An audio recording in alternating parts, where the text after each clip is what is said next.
PTI ने दोनों ऐवानों से पास इलेक्शन तरमीमी बिल सुप्रीम कोर्ट में चैलेंज कर दिया।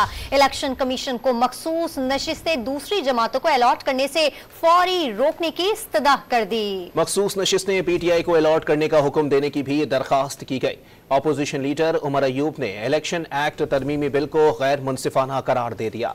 पाकिस्तान तहरीक इंसाफ ने इलेक्शन एक्ट तरमीमी बिल 2024 को सुप्रीम कोर्ट में चैलेंज कर दिया। दरख्वास्त में इलेक्शन एक्ट तरमीमी बिल को कलअदम करार देकर इलेक्शन कमीशन को मखसूस नशिस्तें दूसरी जमातों को अलॉट करने से फौरी रोकने की इस्तदा की गई। चेयरमैन पीटीआई बैरिस्टर गौहर की जानिब से सलमान अकरम राजा की वसातत से आइन के आर्टिकल 184(3) की दरख्वास्त दायर की गई, जिसमें वफाक और इलेक्शन कमीशन को फरीक बनाया गया। दरख्वास्त में इस्तदा की गई कि इलेक्शन एक्ट तरमीमी बिल को गैर आईनी और गैर कानूनी करार दिया जाए। खवातीन और गैर मुस्लिमों की मखसूस नशिस्तें तहरीक इंसाफ को अलॉट करने का हुक्म दिया जाए। मौका इख्तियार किया गया कि तहरीक इंसाफ मखसूस नशिस्तों की फहरिस्तें इलेक्शन कमीशन में जमा करा चुकी है। सुप्रीम कोर्ट के 12 जुलाई के फैसले के बाद मखसूस नशिस्तें तहरीक इंसाफ का हक है। अपोजिशन लीडर कौमी असम्बली उमर अयूब ने इलेक्शन एक्ट तरमीमी बिल को गैर मुनसिफाना करार दिया। इस तरफ पीटीआई के रास्ता रोकने के लिए नहीं कामयाब होंगे, हमारी सीटें आएंगी और आइन और कानून के खिलाफ वर्जी क्योंकि ये लोग कर रहे हैं। इंशाअल्लाह ताला हमें सुप्रीम कोर्ट से फिर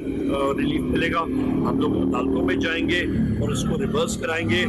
ये हुकूमत शहबाज शरीफ की ये अपनी जो करप्शन है उसको ये कवर करने की बेढोंगी इनकी कोशिश है। हुकूमत ने गुज़िश्ता रोज मुल्क के दोनों ऐवानों से इलेक्शन एक्ट तरमीमी बिल 2024 को मंजूर कराया था। तरमीमी बिल के तहत इंतखाबात में कामयाब होने वाला आज़ाद उम्मीदवार 3 दिन के बाद किसी भी सियासी जमात में शामिल नहीं हो सकेगा। उम्मीदवार की जानिब से जमा कराया गया इकरारनामा भी तब्दील नहीं किया जाएगा। मखसूस नशिस्तों की फहरिस्त जमा न कराने वाली जमात को रिजर्व सीट्स भी नहीं दी जा सकेंगी।